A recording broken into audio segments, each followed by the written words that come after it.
not know it, but I've been preparing you. I've been preparing you with how to teach you how to open your front surface of your body. How to open your heart with one another. How to open your heart to yourself. How to love yourself. How to embrace. How to catch yourself when the ego or the irritation dips in and then you get caught in a swirl or an eddy. That's hard to come out of right away. Who knows what I'm talking about? So warriorship is not that you are refraining from any negative patterns or they don't happen ever again or you're cured of these things. It's impossible. The practice is, as you're dipping, how quicker can you pick yourself up? Catch it. Catch it. Before you, that's the difference between depression, that's clinical, and mild bouts of existential angst. We don't always have to feel chipper. It's not the nature of the world. It's not the nature of things. Openness is. Openness in and with what is. In whatever you're feeling. So, can you be absolutely in some type of exhilaration but be more closed? Yes, a person could win a lottery, $10,000. You could feel exhilarated, but you're in your own mind thinking, okay, what can I pay off? What can I do? And you can lose disconnect. You can disconnect. So not necessarily is some good experience an opening experience. There's some people, the story of Jesus, in a very closing circumstance, someone actually destroying, killing you. Can you open in that? So openness and closure is a choice and an awareness transcendent to the emotional states. So when I say openness, I'm not talking about you being more happy. I'm saying you're being more open, more aware, and you're opening wider to existence. So open with what is.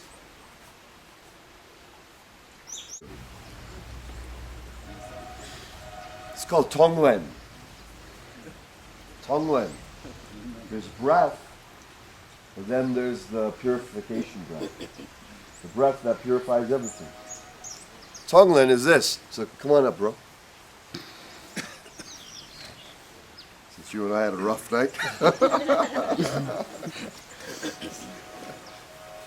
Tonglen is I, as the practitioner, I soften my front surface of my body. Person can be going through whatever they're going through. And the key is,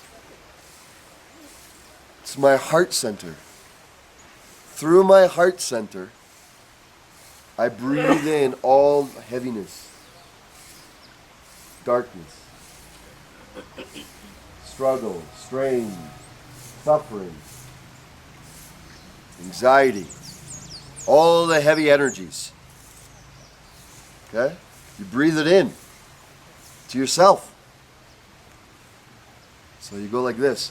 Sean's just handing out your tickets, so please keep them safe. Tickets to get on the train. You don't have to read it now. Just pack it up and put it in your pocket, right? So what I do is this. I breathe it in. Right into my heart. And as I exhale, I want to radiate from my heart love, compassion, and peace.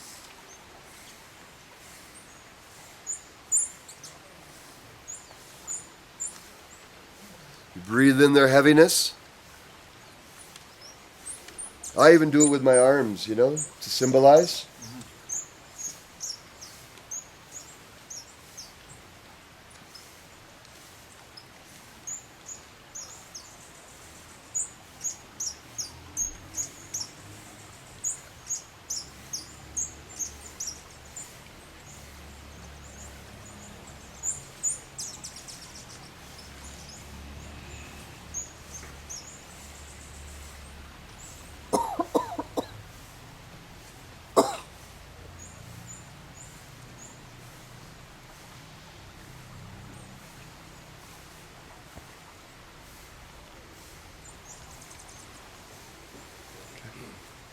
So face each other, face your partner, same partner.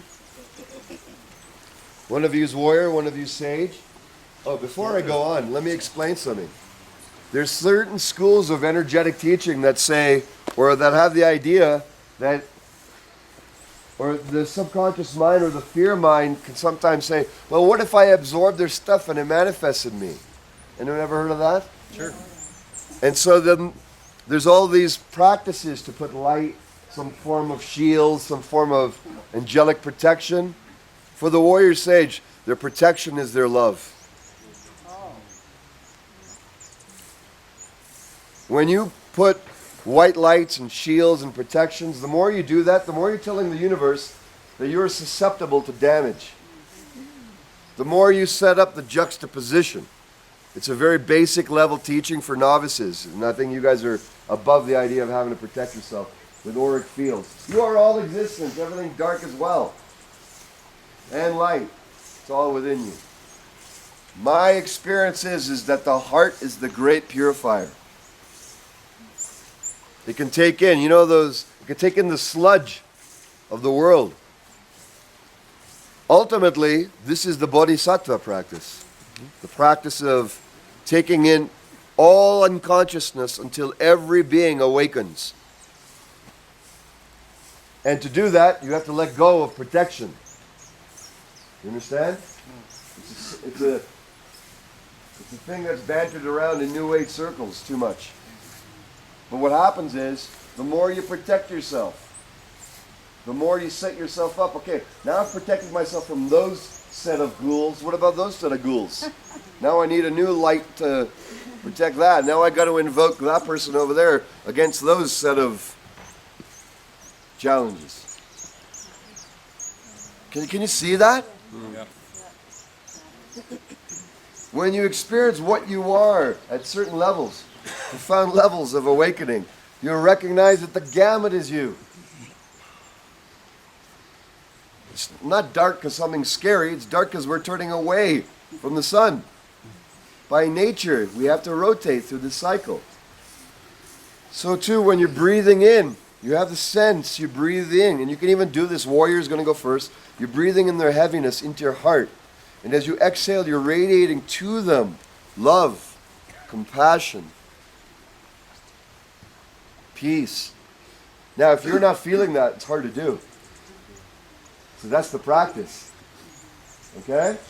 Because my belief is the heart, and I'm not talking just the physical heart, is an infinite source of blessing. Without edge, without end. The Christ heart is right here. It's nowhere else. Okay? The divine is right here. Right inside of you. Right inside of you. Okay. Give each other another bow. Sage, just reveal yourself in authenticity. You may be feeling very light. Doesn't matter. You may feel very heavy. Wherever you feel, it doesn't matter.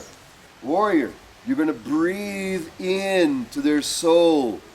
Breathe in any heaviness, fear, unconsciousness. If there's none in them, they're ancestors. So you breathe it in, and then you radiate it out from your heart. Do that. Go ahead, warrior. You can use your hands to symbolize it, whatever way you feel. It's an actual feeling of like a vacuum cleaner. Vacuuming into your heart.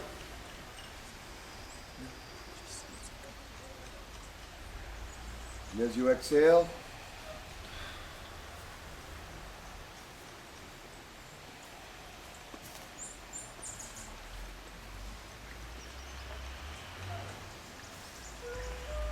this is my silent practice I do whenever I remember in shopping mall, walking down the street.